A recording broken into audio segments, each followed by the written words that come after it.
Baik, kembali lagi di Autonet Max dengan Audi, dan di samping gue ini adalah mobil bernama T1, tapi bukan Jetour. Ini adalah Baik T1, atau yang di China atau di Tiongkok disebutnya sebagai Arcfox T1. Uniknya adalah Baik dan Jetour sama-sama pakai nama T1, tapi karena nama itu nggak dipatenkan, yang dipatenkan itu merek, dua-duanya sah-sah aja pakai merek T1 atau pakai nama T1. Bedanya lagi, Jetour T1 itu SUV, Baik T1 ini bentuknya hatchback yang punya stance agak tinggi kayak SUV. Detailnya seperti apa, menarik seperti apa mobil ini, cek terus video ini.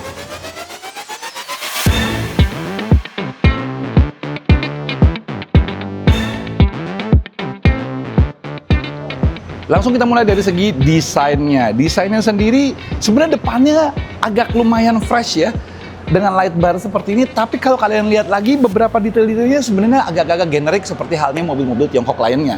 Detail seperti ininya, bar ininya, grill bawahnya sininya, itu mirip-mirip kayak beberapa mobil Tiongkok. Cuman memang si T1 ini punya warna yang menarik nih, kayak warnanya kayak pink ke ungu-unguan atau ke pink, ya begitulah. Ini warnanya kayak gini, dan ini light barnya ini keren, nyala dengan tekstur dalam sini dari ujung kiri ke ujung kanannya. Jadi seakan-akan tuh dia kayak menyeringai gitu, senyum seringai gitu. Cakep sih jadinya. Yang mau gue highlight lagi adalah dari segi headlightnya. Jadi headlightnya nih, biarpun sebenarnya ada kemiripan kayak BYD Dolphin ya, tapi di sini dia bikin lebih lebih tajam. Dan ini lucu nih, di bagian sebelah sini, ini dia hitam semua, kayak dikasih plastik hitam, jadi nggak bening, cuman ada DRL-nya sebelah sini. Bikin dia jadi aksennya jauh lebih futuristik dan jauh lebih elegan dibandingin kompetitornya. Dari samping baru kita bisa lihat bahwa mobil ini hatchback. Dia nggak tinggi tapi ngolong. Konon katanya ya, ground clearance-nya ini mencapai 180-an atau 190-an, which is ngatung sih, ngolong banget. Dan buat mobil-mobil kayak gini jadi cocok buat kalian bawa agak jauh sedikit juga bisa oke. Bannya kita lihat, dia pakai ukuran 18 inci. Jadi untuk mobil yang panjangnya 4,3 meter ini atau hatchback ini pelet terbesar di kelasnya. Dia dibalut ban 21555, 18 inci dengan desain seperti ini. Jujur, desain peleknya masih agak terlalu generik menurut gua. Dan balik lagi ya, kalau gue bilang bannya kalau sedikit lebih tipis aja, jauh lebih proporsional. Tapi overall, kalau kalian lihat, ini masih menarik dilihat. Kita lihat charging portnya. Tentu saja sudah CCS 2 dengan fast charging AC dan DC sudah tersedia di sini. Di bagian sampingnya, spionnya dikasih tone hitam. Si handle-nya memang nggak pakai elektrik, tapi dia model yang masuk ke dalam harus kalian ambil gini ya. Mirip-mirip kayak si Geely X2 lah. Terus kalau lihat di bawah sini juga dia masih ada keledingan hitam. Dan lagi-lagi karena dia mengambil desain hatchback, dia nggak dikasih keledingan hitam sebelah sini. Jadi ini lebih polos. Yang gue suka dari mobil ini adalah dia mencoba menyamarkan desain bulky di bagian belakangnya ini dengan aksen ini. Bagus kalau gue bilang. Jadi kelihatan kayak slick gitu loh. Mobilnya kelihatan kayak lancip dan kayak menyamarkan profil sininya yang sebenarnya gede. Nah, kita tiba di bagian belakangnya. Kalau depannya generik mobil Tiongkok banget, belakangnya ini malah yang gua puji. Kenapa? Karena sekilas dia kayak mobil-mobil Eropa, kayak Dacia, kayak Volvo gitu. Di sininya di black out semua, bikin dia jadi kayak kontras antara bagian atas ke bagian bawahnya. Biarpun siluet sampingnya sini dan lampu kotaknya ini mengingatkan gua sama Suzuki Baleno. Oke, nih di bagian sininya hitam-hitamnya dia masih kasih aksen-aksen garis-garis ini. Bukan bagasinya juga elektrik, di sini tulisan Baik. Dan lucunya mobil ini masih ada tulisan Arcfox-nya. Seperti tadi gue bilang waktu pembukaan awal, mobil ini pada dasarnya adalah Arcfox T1. Tapi untuk versi Indonesia, karena Baik memutuskan untuk menguatkan brandnya Baik, mereka nanti akan membawa mobil ini sebagai Baik T1. Jadi tulisan ini, karena ini mobil prototipe ya, tulisan ini akan hilang. Jadi nanti Baik T1 saja. Bagasinya seperti ini. Dan kalau kalian lihat bawahnya dikasih kayak splitter air dam gitu. Kayak layering itu bagus, dan ini kayak mengingatkan gue sama lampu-lampu remnya buat F1. Kita lihat bagasinya, bukanya dari sini, sudah elektrik. Bagasinya seperti ini gedenya. Bibirnya agak ketinggian kalau menurut gue. Andai saja ini bagasinya sedikit lebih bawah, jadi masukin barang lebih gampang. Cuman memang bagasinya ini gede banget, lihat deh. Jadi di atas bagasi yang ini, itu kalian masih bisa dapetin ruang gede banget di bagian dalam sini. Bahkan kalau nggak salah ini bisa kalian geser lagi ke bagian bawah ini. Maaf, mari kita coba. Nah, bisa. Tuh, sehingga kalian bisa dapetin space yang lebih gede atau buat naruh barang-barang yang lebih tinggi ke bagian bawah sini. Fungsional dan praktis.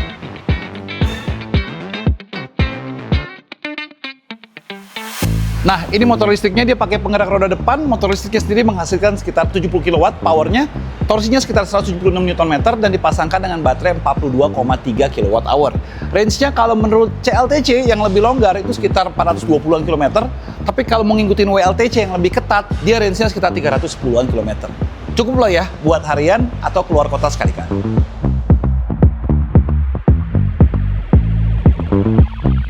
Oke, sekarang kita masuk ke dalam si Baik T1. Yang pertama kali langsung gua sadari adalah logonya masih logonya Arcfox. Ini masih gambar serigala gitu loh dengan matanya. Nanti mereka akan ganti ini dengan logo Baik. Kita lihat interiornya. Interiornya sebenarnya mirip kayak mobil-mobil Tiongkok kekinian ya. Lagi-lagi dia tipenya minimalis kayak Eropa-Eropaan. Didominasi dengan dua layar besar, satu di sebelah sini dan satu di depan sini. Lagi-lagi menurut gua layar-layar ini udah mulai, gue mungkin saking seringnya lihat mobil Tiongkok ya udah mulai bosen ngelihat layar ini karena resolusinya dan detail-detailnya semuanya mirip-mirip semua. Tapi lumayan ya, karena konsepnya dia lebih minimalis, dia jadi kesan lapangnya tuh bagus banget. Dan di sini masih ditaruh soft touch di bagian sininya, biarpun di sininya masih hard plastik dan dikasih aksen-aksen stitching. Yang bikin dia lumayan stand out dibandingin mobil-mobil lain di kelasnya adalah dia menggunakan aksen yang namanya rose gold. Jadi emas tapi kayak rose. Rose gold gini di bagian setirnya, di bagian aksen trim di sininya, bahkan sampai di bagian tombol sebelah sininya. Ini cukup memberikan kesan apa ya? Eksklusif elegan lah di dalam mobil ini yang sebenarnya warna interiornya agak terlalu gelap kalau menurut gua. Dia pakai interior abu-abu ke hitam-hitaman, ya efek sampingnya adalah dia nggak gampang kotor. Oke, sekarang kita bahas sedikit soal fitur-fiturnya. Adaptive Cruise Control tentu saja sudah standar. ADAS-nya juga sudah standar dengan berbagai macam lane keeping, blind spot, dan kawan-kawan. Kalau kita lihat lagi ke sampingnya sini, USB-nya dia taruh di sebelah sini. Ini aneh, tidak ada apapun juga. Tapi sayangnya ya, mengingat mobil ini mobil kekinian, dia tidak punya sama sekali wireless charging pad. Jadi di sini cuma ada karet doang, nggak ada wireless charging pad sama sekali. Biarpun di sini kayak ada buat naruh handphone tuh. Dan di sini floating console-nya juga lumayan gede ya. Buat kalian bisa naruh-naruh barang. Plus ada center console lagi untuk USB-C-nya di sebelah sini. Buat faktor kenyamanan juga kalian bisa dapetin panoramik yang gede banget, kalau nggak salah lebarnya 2 meter lebih ya kalau nggak salah ya. Ini kalian bisa buka tutup lewat dari sini dan joknya sudah ventilated buat di bagian depannya. Dan dua-duanya baik penumpang maupun pengemudi, dua-duanya juga sudah dilengkapi dengan pengaturan electrical. Jadi kalian bisa dapetin posisi duduk yang ideal dengan jok ini. Tambahan lagi, semuanya sudah berlapis kulit, aksen rose goldnya juga dipasang di sini, dan dia modelnya model bucket seat alias jok pocong. Kita bahas sedikit sekarang soal layar tengahnya. Kalau layar instrumennya 8,8 inci, layar tengahnya ini 15,6 inci. Kita lihat, ini responsivitasnya lumayan bagus ya. Tuh. Terus kalian juga masih bisa drag down seperti ini. Bisa kalian buka tailgate, buka sunshade dari atas sini juga. Lampu-lampu pengaturan bisa kalian atur di sini. Parking assistant dan segala macamnya bisa kalian atur. Tambahannya lagi, di sini juga kalian bisa dapetin beberapa menu. Apple CarPlay, connectivity-nya segala macam bisa kalian atur. Dan ada tombol setting sendiri yang kepisah di sini. Nah, tombol settingnya bisa kalian setting nih. Sensitivity levelnya minimum, high, untuk wipernya, Windows-nya, one touch open-nya seperti apa. Sunshade-nya juga bisa kalian atur bukaannya. Adjusting side mirror-nya seperti ini ya, seperti biasa tuh. Pakai ini dan untung tombol-tombolnya di sini bulat gitu jadi lebih gampang. Lighting kalian bisa atur juga, auto kagaknya. Low beam-nya, high beam-nya, smart high beam-nya juga bisa kalian atur. Driving mode-nya bisa kalian atur juga nih, comfort, eco, sport, slippery, dan bisa kalian atur di individual atau self adaptive. Nice. Ada eco plus malahan tuh. Kalau benar-benar baterainya udah mau habis. Beberapa settingan-settingan lain juga bisa kalian lihat dari sini. Driving safety, comfort brake, HDC auto hold, termasuk ADAS-nya, intelligent cruise assist atau adaptive cruise control-nya, forward warning-nya, lane departure-nya, TSR-nya, speed limit-nya. Sisanya setting untuk display, audio, voice, connectivity, dan tentu saja servisnya. Semua kalian bisa kontrol dari layar sini. Satu yang gue suka dari mobil ini adalah ini loh.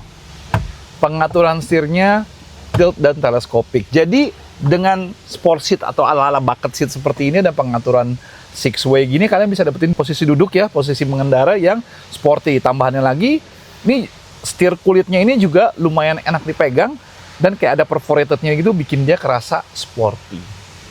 kita di baris keduanya si Baik T1.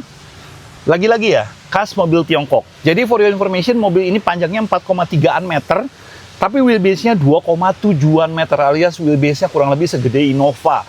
Jadi nggak heran kalau legroom-nya biadab leganya.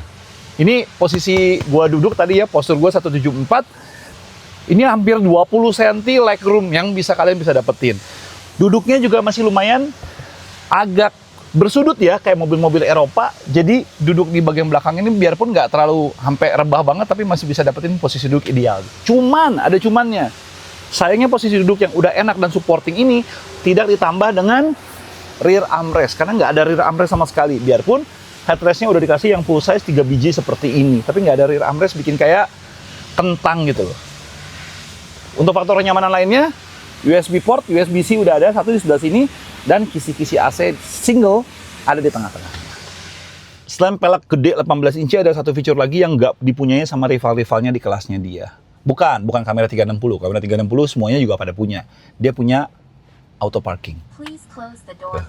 Jadi kalau kalian mencari parking spot, ini langsung bisa kalian pilih. Kita harus jalanin mobilnya, terus nanti kita bisa pilih tempat parkirnya dan kita press start. Dia nanti akan otomatis parking di tempat yang kalian minta.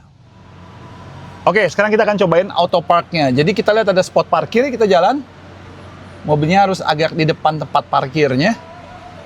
Oke, anggapnya di sini lah ya. Mengsong nih nggak apa-apa. Kita coba klik parking assistance. Apakah kebaca? Majuan dikit kali. Nah, dia harus agak ngelewatin dikit, dia baru kebaca nih. Tuh, kita udah tahu posisinya di sini, tinggal dipencet start.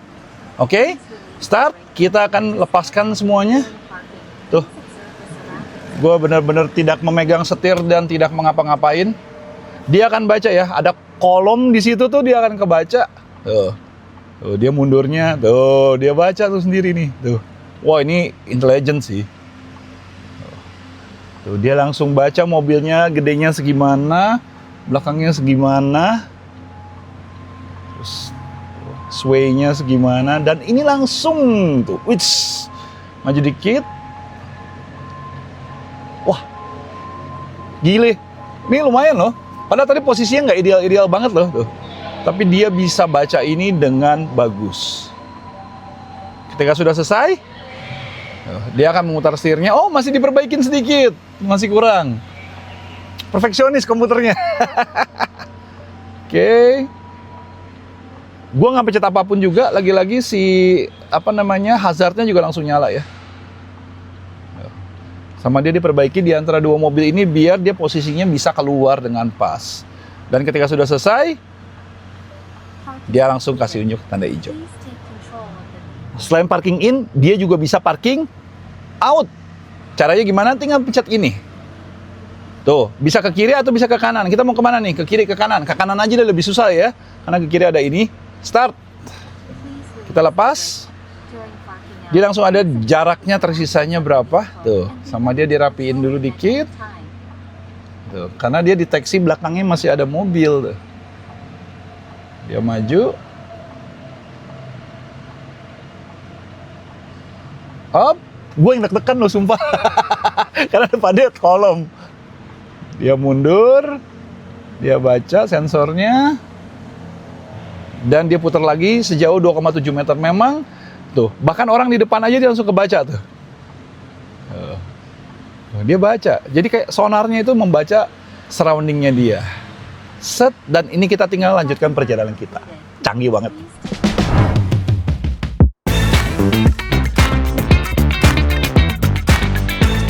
Oke, sekarang kita sampai pada kesimpulannya si Baik T1. Harganya sampai titik ini belum diumumkan. Tapi kisarannya katanya 350-an sampai 400 jutaan. Menurut gua, dengan desain yang menarik seperti ini, harusnya ini bisa mendapatkan perhatian yang lebih ya. Terutama dia punya beberapa feature yang tidak dipunyai sama rival-rivalnya. Dia punya auto parking, peleknya juga gede, dan nuansa-nuansa Eropanya biarpun depannya agak genrek dikit ya, masih ada. Nah, menurut kalian, menarik nggak sih Baik T1 ini? For your information, mobil ini nanti unveiling harga resminya akan diadakan di Gias 2026. Jadi nanti kita akan update harganya di kolom captionnya. Oke? Thank you udah nonton. Kalau kalian suka video ini, klik like, subscribe, saran, dan tekan tombol lonceng untuk tahu video-video terbaru dari Autonet Max. Audi sign off. Thank you udah nonton. Bye-bye.